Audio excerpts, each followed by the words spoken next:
क्या कल क्या पढ़े थे? श्रेणी क्रम समूहन।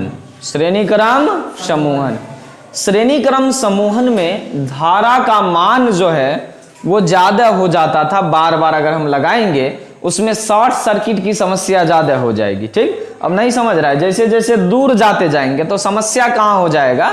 अब हम अपना घर से लाइन दे रहे हैं, यानी अपने घर से लाइन दे रहे हैं, और अपने घर से लाइन दे रहे हैं और इस लाइन को लेके जाना है कहाँ? कलकत्ता, आए दिल्ली, मुंबई, तो कैसे जाएगा?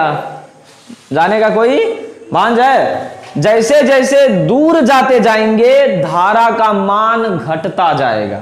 ऐसा इसीलिए क्योंकि जरा याद करो, प्रतिरोध में हम लोग पढ़े थे कि प्रतिरोध में तार की लंबाई बढ़ने पर प्रतिरोध का मान बढ़ता है, नहीं पढ़े थे?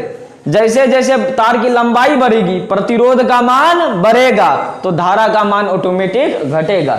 इसलिए जो शुरुआत में बल्ब रहता है ना जनरेटर के पास, शुरुआत में खूब ज्यादा लाइट करता है और सबसे अंतिम वाला बल्ब लाइट कम करता है। क्यों करता है? क्योंकि जनरेटर में शादी ब्याह में श्रेणी क्रम में जोड़ा जाता है, नहीं जोड़ा जाता है? सब जगह बोर्ड लगा हुआ रहता है? नहीं, एगो तार दिया दौड़ा के सब जगह मरकरी मरकरी मरकरी, ऐसे ही ना रहता है। तो जो शुरुआत में मरकरी बहुत ज्यादा वोल्टेज कर रहा है, बहुत ज्यादा एकदम रोशनी कर रहा है, और वो आगे चल के धीरे धीरे धीरे कम कम कम कम कम कम कम बहुत दूर लेते जाएंगे, एक समय ऐसा आएगा खाली डिम नजर आएगा।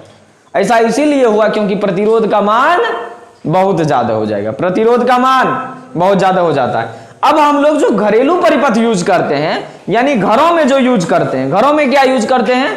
टीवी, पंखा, यही ना, वॉशिंग मशीन, बल्ब, पंखा, इन सभी चीजों के समय जो हम लोग घरेलू परिपथ बनाते हैं, उन घरेलू परिपथ को हमेशा समांतर क्रम में जोड़ते हैं। किस क्रम में जोड़ते हैं? बोलिए, किस क्रम में? समांतर क्रम में जोड़ते हैं। अब ये समांतर क्रम होता क्या है? समानांतर क्रम कहने का मतलब कोई एक जगह हम लोग बनाते हैं, क्या पावर सप्लाई आ रहा है हम लोगों का, वो पावर सप्लाई आता है ट्रांसफार्मर के पास, ट्रांसफार्मर के पास एक तरह से अपना है, फिर उस जगह से हम लोग पोल के माध्यम से, छोटा छोटा पोल सीमेंट का लोहा का बनाया जाता है, उसके माध्यम से हमारे घर के निकट पहुंचाया जाता है विद्युत को।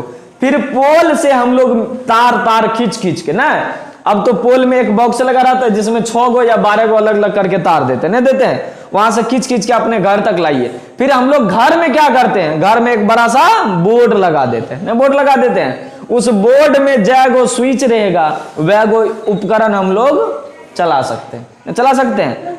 अगर घर में अलग अलग जगह पर अलग अलग बोर्ड लगा दे रहे हैं तो उतना चलेगा उपकरण। इसमें क्या है, अब तो हर रूम में बोर्ड लगा देते हैं, नहीं लगाते हैं?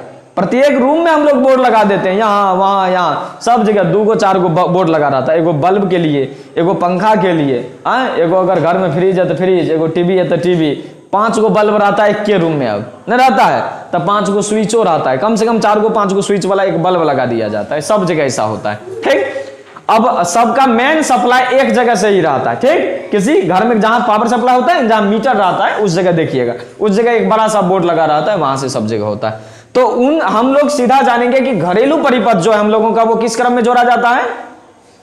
समांतर क्रम में। किस क्रम में? यानी पार्श्व क्रम में। किस क्रम में? पार्श्व क्रम में, यानी कि पैरेलल ग्रुपिंग होता है, समांतर क्रम समूहन होता है। समझते हैं समांतर क्रम समूहन में फायदा क्या होता है, और नुकसान तो लगभग नहीं है के बराबर होता है, लेकिन फायदा बहुत होता है। क्या? जो धारा हमारा खत्म हो जा रहा था श्रेणी क्रम में, समांतर क्रम में खत्म नहीं होगा। समांतर क्रम में धारा क्या होगा? बट जाता है। मतलब एक लड्डू 10 जगह बांट के खाएं तो एक आदमी को सुकून मिलने वाला है।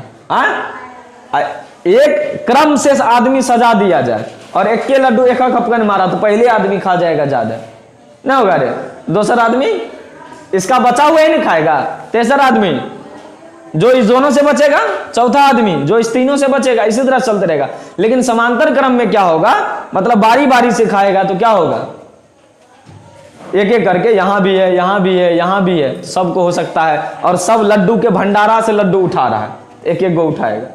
तो समांतर क्रम में यही होता है। साधारण देखिए क्या होता है, अगर हम बोलेंगे तो प्रतिरोधों का वैसा समूहन जिसमें धारा बढ़ जाती है। क्या होती है? धारा बट जाती है, परंतु विभवांतर नहीं बटता है। क्या बटता है?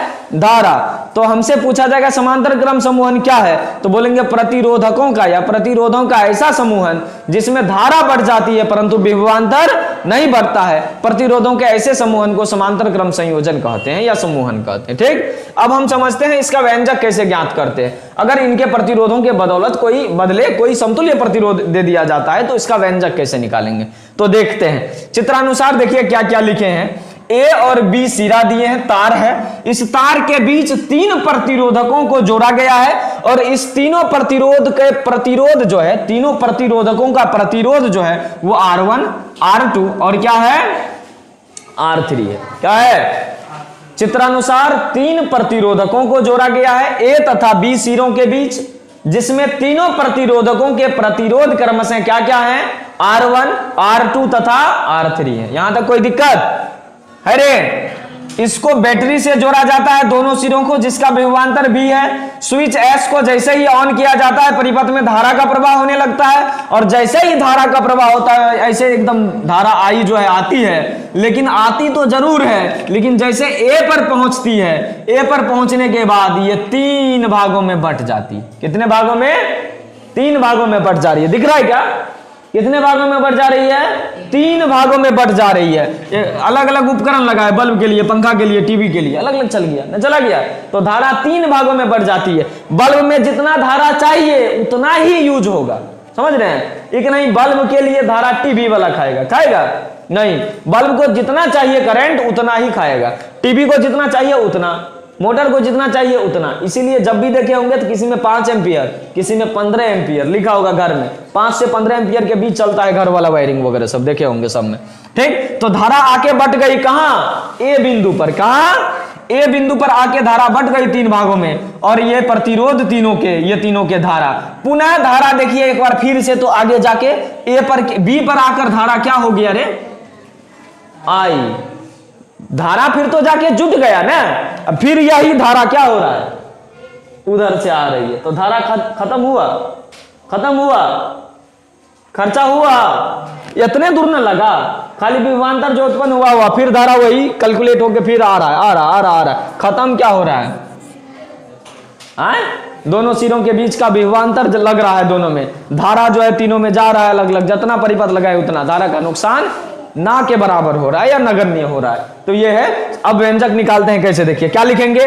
3 प्रतिरोधकों ए बी सिरों के बीच समांतर क्रम में जोड़ा गया है, जिनके प्रतिरोध क्रम से R1 R2 तथा R3 हैं। ए तथा बी सिरों को बी विभवांतर वाले बैटरी से जोड़ा गया है। स्विच को ऑन करके परिपथ में धारा आई का प्रवाहित होने लगती है, जो ए पर जाकर क्रम से I1 I2 तथा I3 में बढ़ जाती है। व्यंजक कैसे निकालने, देखिए ओम का नियम क्या कहता है? V समानुपाती I। क्या कहता है? V समानुपाती।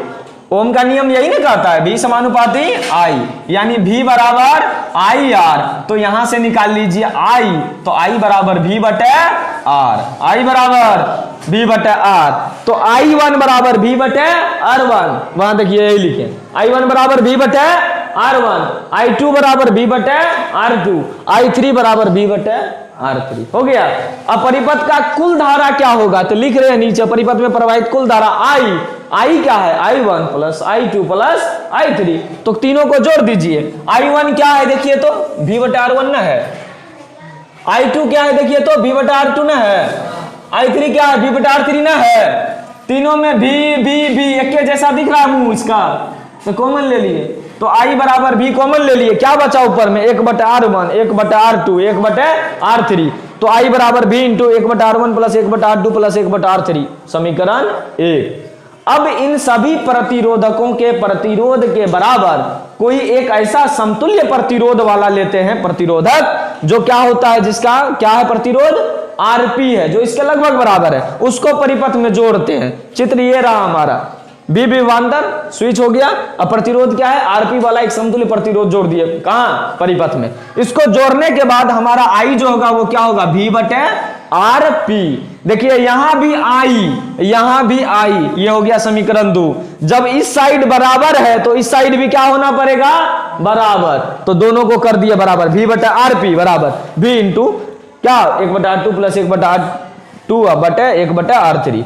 भी हो गया क्या, खत्म, ऊपर ऊपर बचा क्या ऊपर, 1/RP बराबर 1/R1 plus 1/R2 plus 1/R3। तो समांतर क्रम में जुड़े प्रतिरोधकों का क्या निकल गया, ये समतुल्य प्रतिरोध का व्यंजक निकल गया, समतुल्य प्रतिरोध का व्यंजक। अब इसको निष्कर्ष के तौर पर हम कैसे लिखेंगे, तो निष्कर्ष के तौर पे लिखेंगे कि समांतर क्रम में जुड़े, क्या, समांतर क्रम में जुड़े प्रतिरोधकों का समतुल्य प्रतिरोध, क्या, समांतर क्रम में जुड़े प्रतिरोधकों का समतुल्य प्रतिरोध का व्युत्क्रम, इसका भी उल्टा निकला है, ये नहीं निकला है, ठीक। तो समतुल्य प्रतिरोध का व्युत्क्रम क्या, प्रतिरोधकों के अलग अलग प्रतिरोधों के व्युत्क्रमों के योग के बराबर होता है। फिर से देखिए क्या निष्कर्ष निकला, समांतर क्रम में जुड़े प्रतिरोधों के प्रतिरोध का समतुल्य प्रतिरोध का व्युत्क्रम, प्रतिरोधकों के समतुल्य प्रतिरोध का व्युत्क्रम